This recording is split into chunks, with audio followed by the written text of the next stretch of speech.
Alam nyo guys, kaya tayo naabuso ng mga amo natin, tayo mga nagtatrabaho. Dahil din yan sa atin eh.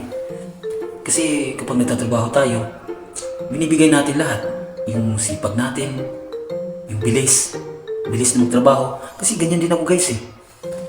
Nung una, ganyan talaga ako dito pagdating. Sobrang bilis ko guys, kasi nga, alam mo na, sa una ganyan talaga eh. Yun nga, dumating sa punto na inabuso na yung pagiging mabilis ko. Kasi hindi na ako makatanggi kasi nakita na nila yung bilis ko sa magtrabaho eh.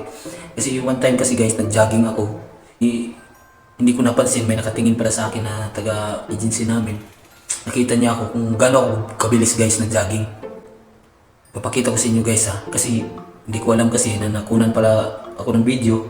Tapos yun yung pinapakita sa akin na para hindi ako makatanggi. Pinapakita sa akin, oh, ganito ka kabilis, tapos ganyan ka magtrabaho. So hindi na ako makatanggi guys kasi nakita nila itong video na to. Papakita ko sa iyo guys ha. Ito guys.